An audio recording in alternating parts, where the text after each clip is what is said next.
temps d'enseignement dans notre émission. Bienvenue dans ce programme à l'écoute de la parole. Bienvenue à vous qui nous suivez de partout le monde. Bienvenue à la communauté chrétienne. Je rends grâce à Dieu pour vos vies. Je suis heureux d'être parmi vous encore ce matin. Je suis heureux de me tenir là par sa grâce. Alors aujourd'hui, avant de commencer, nous allons incliner la tête et rendre grâce à Dieu et recommander ce temps d'enseignement, de méditation, de partage, de prière entre les mains du Seigneur. Prions. Tendre Père, nous voulons te dire merci, car tu es Dieu. Merci pour la vie, merci pour ta présence dans nos vies. Merci pour la grâce, merci pour la faveur imméritée. Ce matin encore, Père, beaucoup nous ont quittés, mais tu as voulu que la vérité qui est au-dedans du cœur soit pour nous aussi la vie. Tu as voulu que nous ayons la vie ce matin. Merci pour le Saint-Esprit qui est présent et qui est là avec nous. Ô Seigneur Dieu, toi saint, béni soit ton nom. Que ce temps d'enseignement soit un temps de lumière, de fortification, d'éclairement pour ta famille, tes enfants que nous sommes. Cher Saint-Esprit, parle-nous, transforme-nous, réconforte quelqu'un. Nous te le demandons au nom de Jésus-Christ. Conduis-nous. Amen. Alors, bienvenue encore à vous qui nous rejoignez, à vous qui nous suivez depuis plusieurs mois, plusieurs années, bientôt. Nous rendons grâce à Dieu parce que vous êtes fidèles à ce programme. Nous bénissons Dieu pour vos vies. Je suis heureux et je rends grâce à Dieu pour vos vies, les vies de vos pasteurs dans les églises, ceux qui prennent soin de brebis. Je rends grâce à Dieu pour vous qui, avec nous, redistribuez la parole, multipliez, envoyez, connectez plusieurs personnes afin qu'ils suivent avec nous.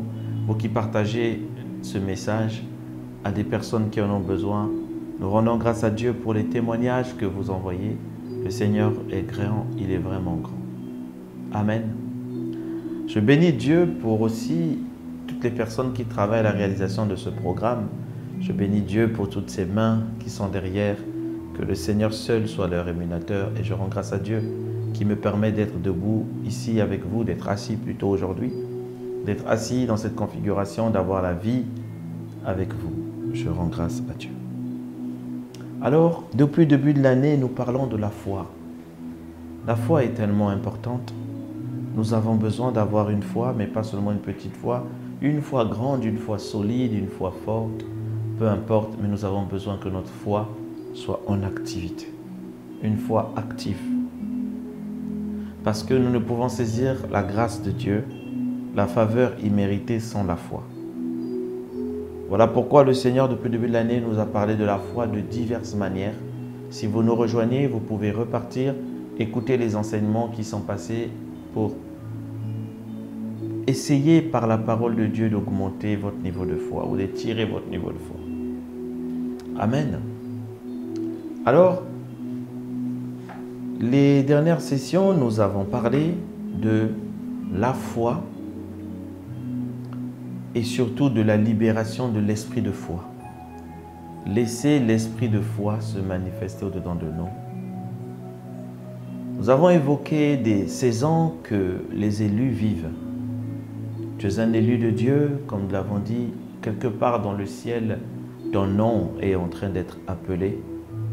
Quelque part dans le ciel, ton nom est en train de retentir. Et sur la terre, les épreuves, les situations, les choses deviennent de plus en plus dures. Tu as envie d'abandonner, tu as envie de laisser. Mais deux choses se produisent, c'est que le diable t'attaque. Le diable vous attaque afin que vous puissiez abandonner la promesse de Dieu. Afin que vous puissiez abandonner ce que Dieu a dit de vous. Afin que vous restiez sur le statu quo. Le statu quo, c'est celui qui dit, bon, si déjà là c'est comme ça, je ne veux pas aller plus loin. C'est ça. Et le diable veut ça parce qu'il sait que derrière votre vie, il y a quelque chose qui brille, il y a une onction qui brille, il y a un appel, il y a une solution qui fait que le diable ne veut pas que cette solution puisse sortir. Et il veut vous garder là où vous êtes. Il veut vous emmener à abandonner. Il veut que vous puissiez dire « je ne suis pas capable » afin que lui, il ait gagné. Et autre chose en parallèle se produit, c'est que vous dites « où est Dieu ?» Où est Dieu au milieu de tout ça? Seigneur, lève-toi pour me secourir. Et le Seigneur, vous avez l'impression qu'il n'agit pas. Mais soyez-en sûrs qu'il agit. Soyez-en sûrs qu'il agit dans le silence. Et au travers de ces épreuves, le Seigneur vous forge. Il vous rend plus fort. Au travers de ces épreuves, vous découvrez beaucoup de choses. Au travers de ces épreuves, vous apprenez à n'avoir confiance qu'en Dieu. Alors, au milieu de toutes ces douleurs, de tous ces cris, de ces tirs à gauche, à droite, tout ce que vous vivez, il existe une force qui vous permette d'avancer et de continuer à croire. Et cette force est libérée par le Saint-Esprit dans sa manifestation d'esprit de foi. La Bible dit, Abraham, sans douter par l'incrédulité au sujet des promesses, il fut fortifié par la foi. Il fut fortifié par la foi. Abraham fut fortifié par la foi parce que la force, nous la tirons de la foi. Et nous avons vu dans les sessions précédentes comment le Seigneur dit, le monde, tout ce qui est dans le monde, pour vaincre ce monde-là, c'est notre foi. C'est notre foi. La Bible est claire dessus. Je vous retrouve le verset. Permettez-moi. 1 Jean 5, verset 4, la Bible dit, « Parce que tout ce qui est né de Dieu triomphe, vous allez triompher. » Dites-moi un bon amen. Vous allez triompher. Et la Bible dit, « Et la victoire qui triomphe, la victoire qui nous emmène à gagner ce combat avec le monde, c'est notre foi. » Voilà pourquoi, au milieu de tout ça, c'est le combat de la foi, l'unique et le vrai combat. L'apôtre Paul a écrit « combat le bon combat ». Il n'a pas dit « parmi tous, il y a un combat que tu dois faire ». Il dit « combat le ». Il est unique ce combat. Le combat de la foi, combat-le. Et il y a un moment où notre foi est secouée, tellement secouée, que vous avez envie de fuir et de tout abandonner. Je vous dis non, ne le faites pas. Ne le faites pas parce que vous avez juste besoin à cet instant que le Saint-Esprit se manifeste dans de vous comme esprit de foi pour vous fortifier. Pour vous fortifier. Et je prie dans le nom puissant de Jésus que le Saint-Esprit se manifeste comme esprit de foi pour nous fortifier. Alors, qu'est-ce qui emmène cette libération de l'esprit de foi? Nous avons évoqué dans ce que vous considérez. La Bible dit, Abraham ne considéra point qu'il était vieux, que son corps était déjà usé et que sa femme Sarah n'était plus en âge d'avoir des enfants. Il ne considéra point. Nous l'avons vu la session précédente, nous avons parlé de que considères-tu? Vers où portes-tu ton regard? Parce que quand nous portons nos regards vers le monde, vers ce qui est dit, nous prenons en considération ce que dit le monde. La chose qui arrive juste après, c'est que cette information reçue du monde devient principale dans de nos cœurs et attire et conduit à notre foi dans le monde. On va donc croire que ce que le monde a écrit, a décrit sur cette situation va nous arriver. Là où vous portez vos regards et votre considération, là sera votre trésor, là sera votre cœur.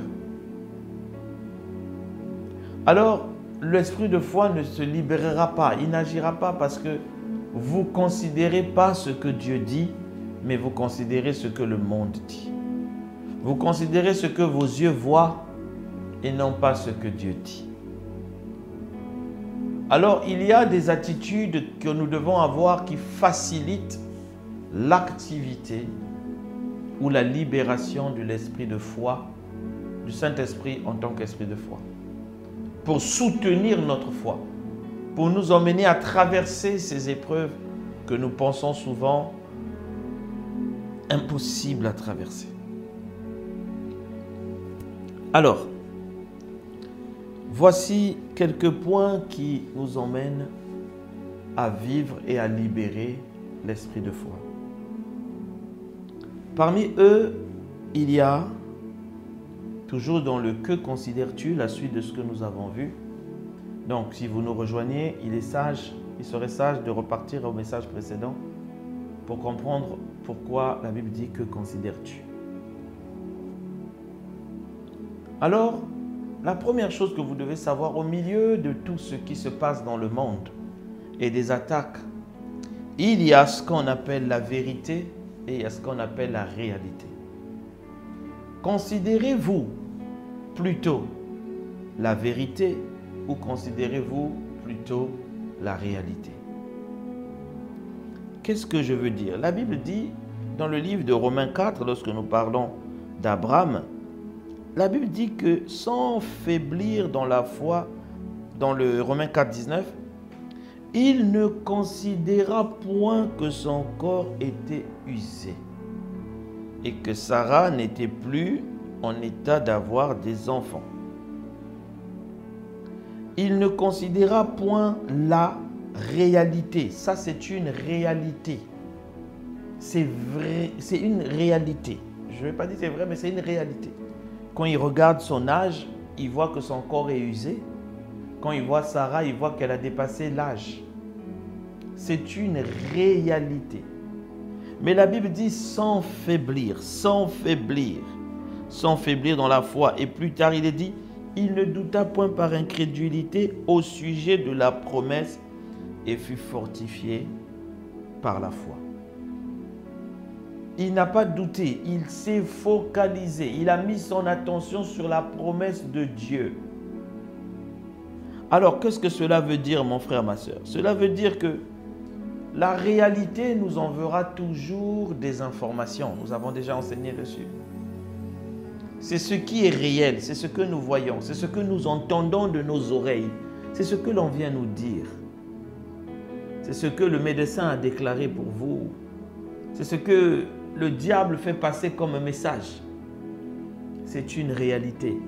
Oui, la crise économique peut être là. Oui, ceci. Oui, une guerre peut être là. C'est une réalité. Mais la vérité, c'est que le Seigneur a dit, je ne t'abandonnerai point, je ne te délaisserai point. C'est ça la vérité.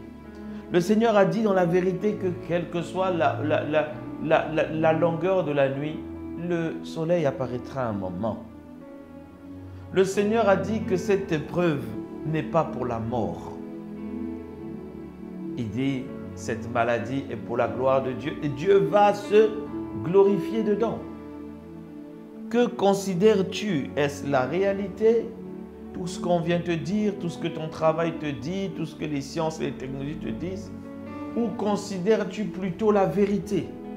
La vérité qui est ça qui va nous garder.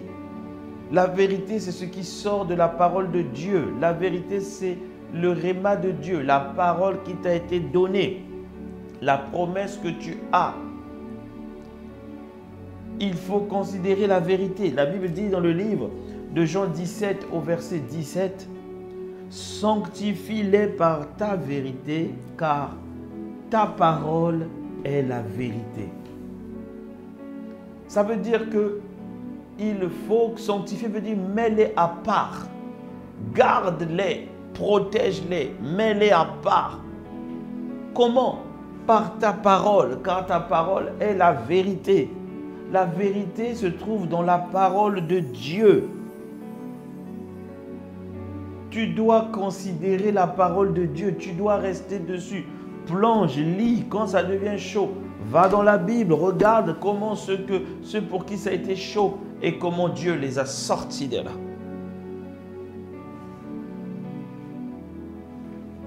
Que considères-tu? La réalité ou la vérité? La réalité, c'est tout ce que tu veux. Tu lèves les yeux, tu vois les problèmes qu'on t'annonce, le terrorisme, tout ça là. Et la vérité, c'est que la Bible dit, à cause des élus, le Seigneur abrégera ces souffrances-là. Que considères-tu? Ça, c'était le premier point. C'est considérer la vérité plutôt que la réalité. Le deuxième point, c'est considérer la parole de Dieu. Car la Bible dit, la vérité, c'est la parole de Dieu. Tu veux libérer l'esprit de foi qui se met en action? Considère ce que Dieu a dit. Parce que l'esprit, l'épée de l'esprit, la Bible dit, c'est la parole de Dieu. Dans le livre d'Éphésiens, l'épée de l'esprit qui est la parole de Dieu. L'esprit se libère lorsque la parole est déclarée, lorsqu'on y croit. Amen. Alors nous poursuivons. Le troisième point, pour emmener l'esprit de foi à se libérer, surtout dans des épreuves où c'est difficile, c'est ne considère point le passé. Ne considère point le passé. Je vais arriver. Ésaïe 43, au verset 18 à 19, un verset que nous connaissons bien, la Bible dit, « Ne pense plus aux événements passés, ne considérez plus ce qui est ancien. Voici, je vais faire une chose nouvelle sur le point d'arriver. Ne la connaîtrez-vous pas? Je mettrai des chemins dans le désert et des fleuves dans la solitude. Ne considérez plus ce qui est ancien. » Ce qui est ancien est passé. Ce qui est ancien est ancien. Ce qui est ancien a été déjà fait. Ce qui est ancien est déjà arrêté. Vous savez, le passé, il n'y en a qu'un. C'est le futur qui est multiple. Quelqu'un me l'a dit dernièrement. Le passé, vous ne le changerez jamais. C'est passé. Arrêtez d'être prisonnier du passé. Parce que beaucoup de gens, quand ils se remémorent le passé, ils préfèrent même le passé que le présent, encore moins leur futur, qu'ils imaginent ne pas être bon. Ne considérez plus ce qui est passé. Trop de gens passent leur temps à méditer sur leurs erreurs. Trop de gens passent leur temps à méditer sur leurs manquements. Il est bien d'en tirer des leçons, mais que ce regard ne puisse pas vous bloquer. Vous bloquer, parce que beaucoup sont restés prisonniers de leur passé.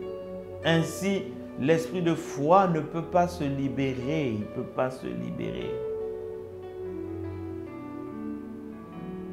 Il ne peut pas.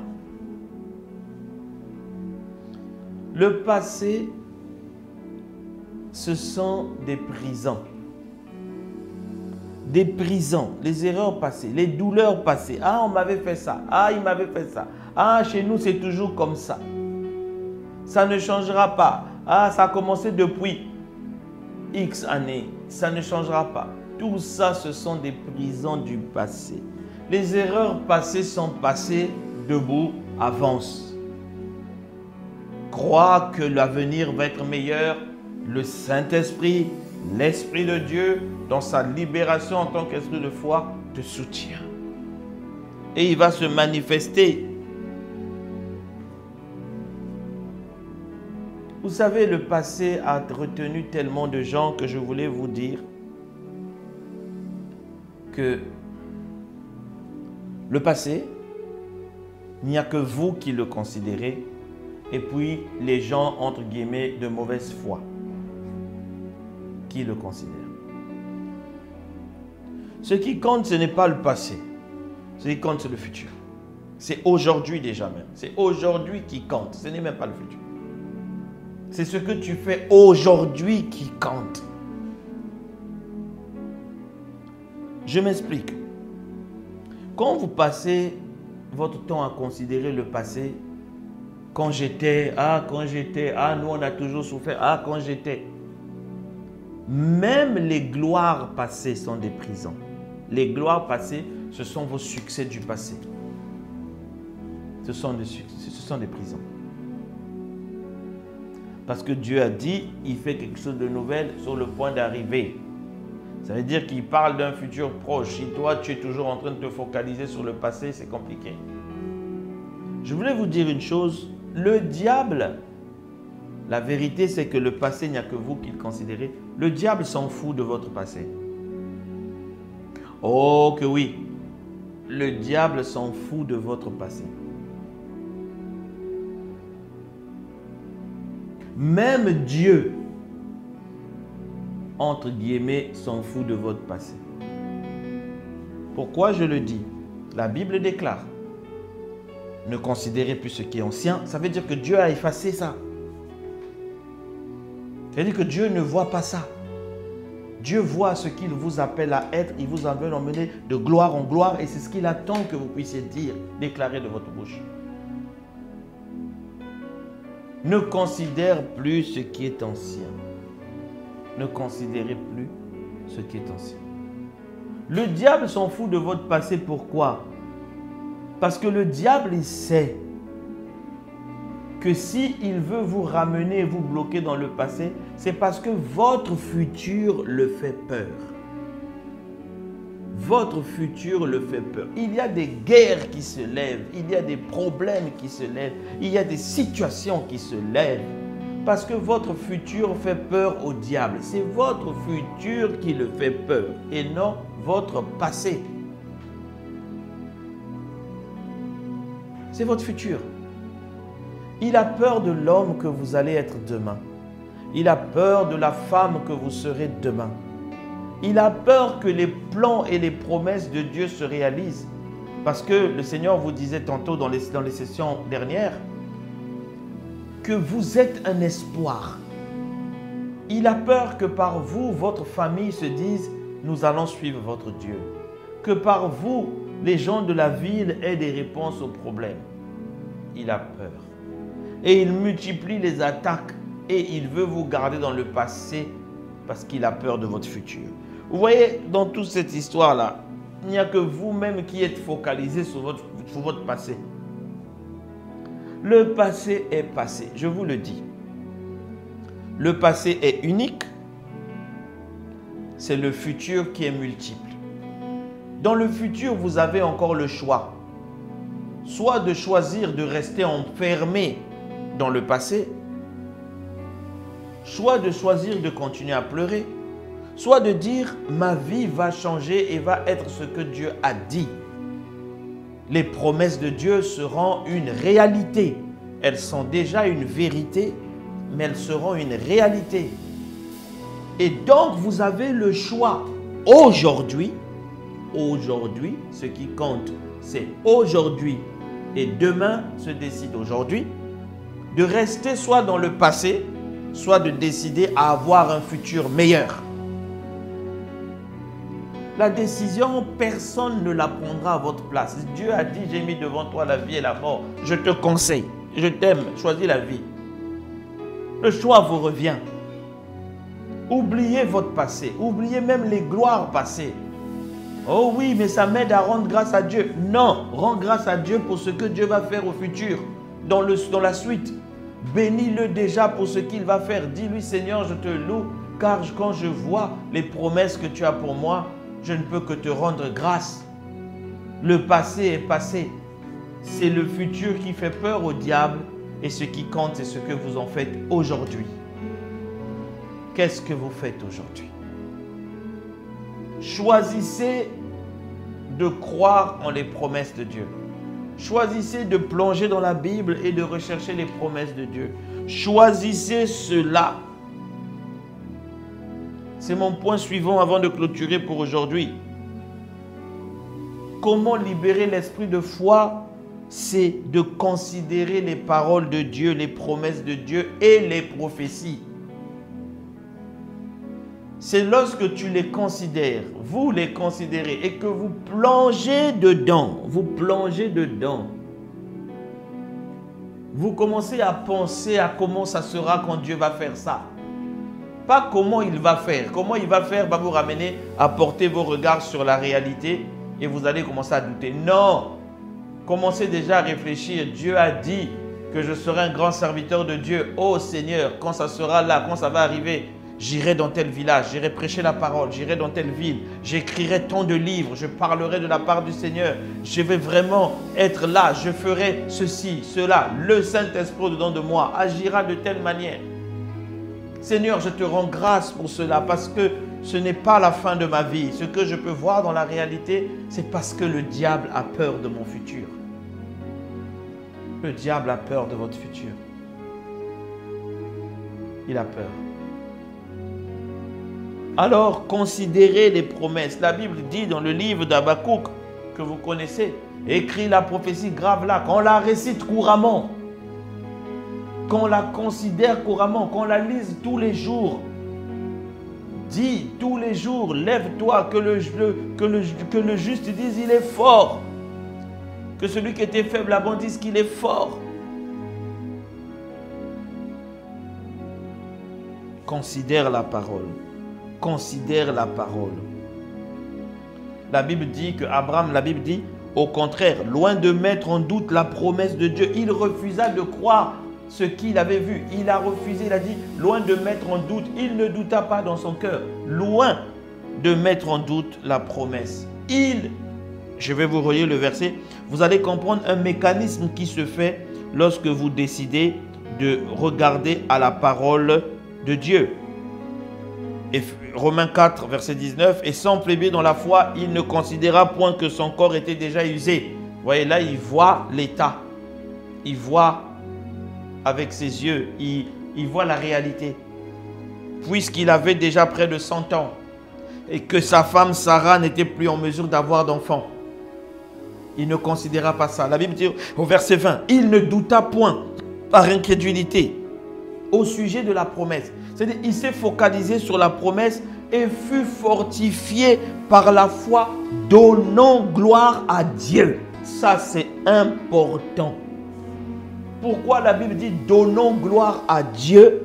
C'est parce que lorsque tu décides de ne pas considérer ce que tes yeux voient, quand tu décides de ne pas rester dans le passé, quand tu décides de regarder plutôt à la promesse, lorsque tous les événements qui t'entourent ont l'air négatifs, tu es en train de donner gloire à Dieu. Tu es en train de dire, malgré ce que je vois, malgré ce que je sais, malgré ce qu'on vient me dire, je préfère regarder à Dieu car je sais qu'il est capable de tout. En agissant ainsi, tu es en train de donner gloire à Dieu. C'est ça la Bible dit, il fut forcément à la foi. Donnons gloire à Dieu. Donnons gloire à Dieu en disant à Dieu, tu es possible, il est possible, il est possible, il est possible. Comment? La Bible dit, en ayant la pleine conviction que ce que Dieu promet, il peut aussi l'accomplir.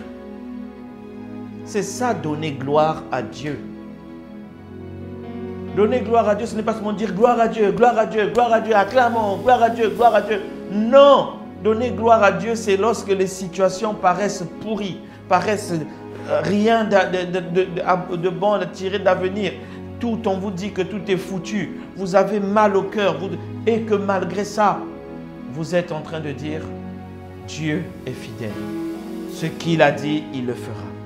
Ce qu'il a dit, il a été fidèle avec Moïse. Il a été fidèle avec Josué. Il a été fidèle avec Abraham. Il a été fidèle avec Sarah. Il a été fidèle avec Joseph. Il a été fidèle avec David. Il a été fidèle avec Daniel. Il a été fidèle. Pourquoi ne le serait-il pas avec moi?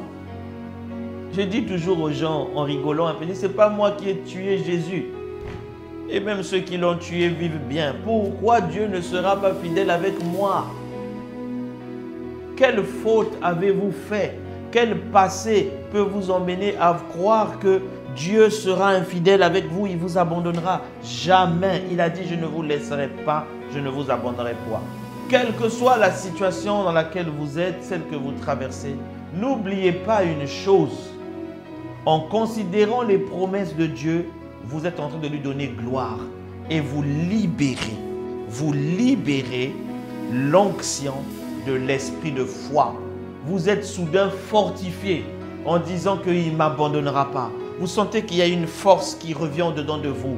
Une force qui vous dit tu traverseras cette tempête. Elle ne t'engloutira pas. Tu témoigneras au milieu de la grande assemblée. David a dit, je parlerai de toi au milieu de la grande assemblée. Je célébrerai tes louanges. Je dirai que tu es Dieu. Je dirai, je parlerai de toi. C'est ça qu'il faut voir. Voyez-vous demain en train de témoigner. Voyez-vous demain en train de dire, oh là là, je croyais que je ne pouvais pas traverser cette situation. Mais je me suis appuyé sur l'Éternel, mon Dieu. Je me suis appuyé. Il y a des situations qui font mal. Il y a des situations qui font souffrir. Il y a des situations où vous avez l'impression de perdre tout le contrôle. Mais ce n'est qu'une impression, ne vous inquiétez pas. Je finis avec ça, vous savez. La Bible dit qu'une fois David est parti en guerre. Avec ses vaillants héros, il n'était pas encore roi. Pendant qu'ils étaient en guerre, l'ennemi attaqua le camp là où ils étaient, a pris les femmes, les enfants, ils ont embarqué en esclavage, loin. Quand David et ses hommes sont revenus, ils ont vu que le village avait été dévasté, on l'avait emmené. Tous ses amis, tous ses compagnons s'énervèrent contre David. Ils ont décidé même de vouloir le tuer.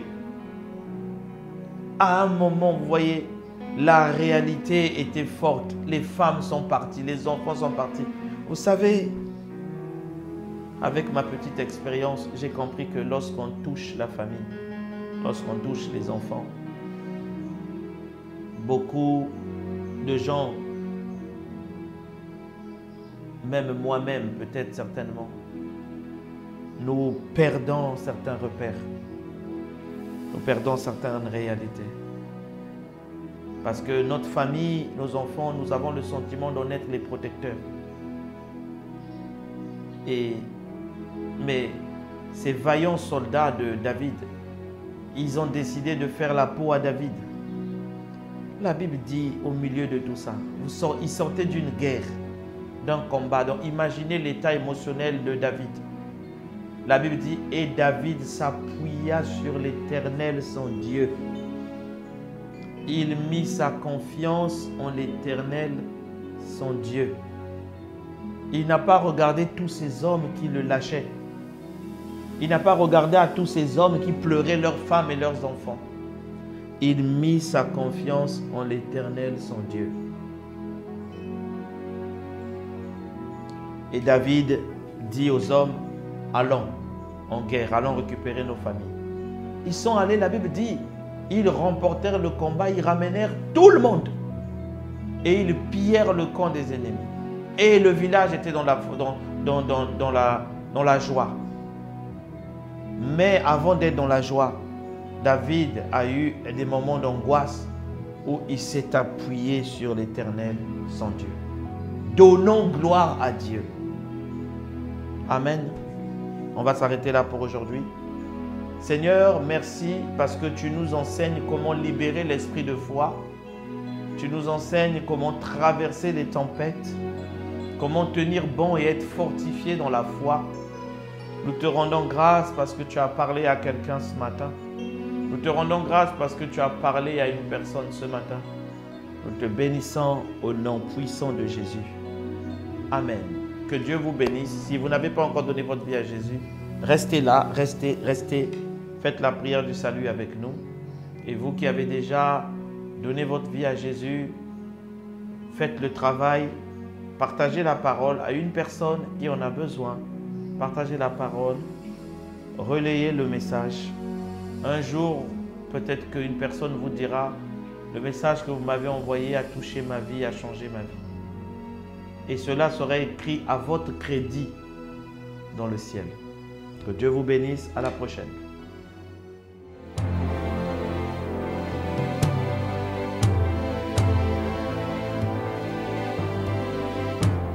Ô Seigneur Dieu,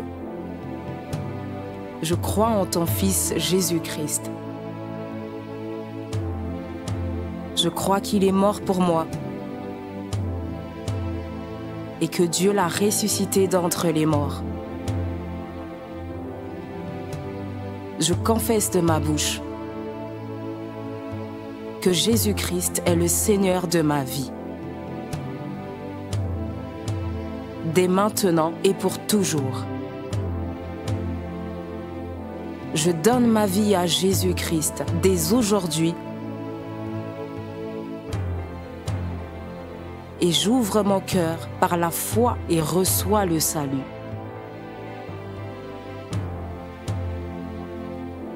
Je reçois maintenant la vie éternelle dans mon esprit.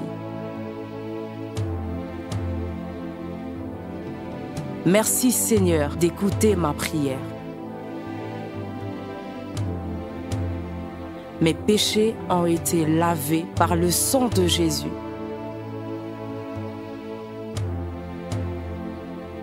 Christ vit maintenant en moi. Et je suis libre. Je suis sauvé. Je suis né de nouveau.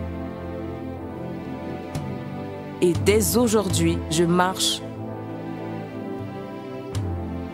en ayant conscience de ma nouvelle vie en Jésus-Christ. Amen.